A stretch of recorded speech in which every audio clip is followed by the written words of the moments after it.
Malaria is a major public health challenge in Zambia and one of the leading causes of child mortality.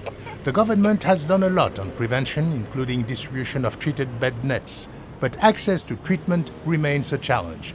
Drugs to treat diseases like malaria are frequently unavailable in rural health centers. Of late, client goes to the health center, quite all right, attended to by the doctor. A prescription is given to them.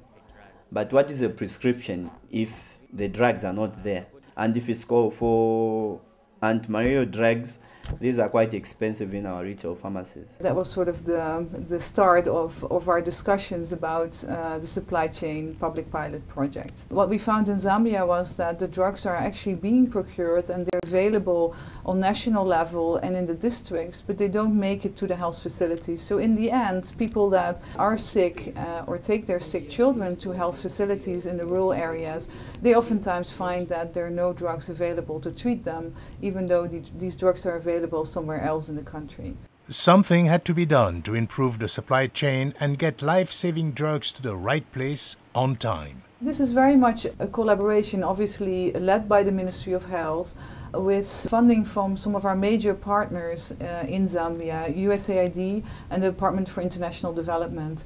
I think the main point is that it's worth putting some effort into a careful design, good partnerships and excellent evaluation measures to help policymakers in the health sector to make decisions to improve access to drugs for poor people. I have noticed a big change in accessing drugs at our hospital. In the past, when we were sick, we would go to our hospital where we were given a prescription to buy anti-malarial or other drugs. Today, the hospital gives you free medication. I think we can't complain. The results from the pilot project were far better than we had hoped for. The supply chain pilot project had a rigorous evaluation design. It was implemented in 16 districts in Zambia.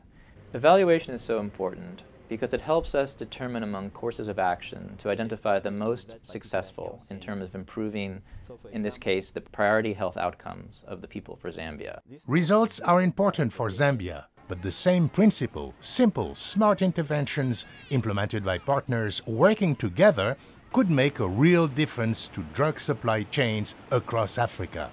Our staff have been capacity built in ordering, ensuring that the commodities are monitored, the technical support is provided, and I think we are just happy.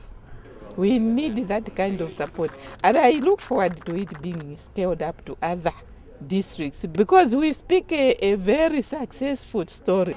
If the pilot is scaled up and supply chains are strengthened, an estimated 27,000 children could be saved from malaria-related deaths in Zambia by 2015, reducing the country's child mortality from malaria by 37%.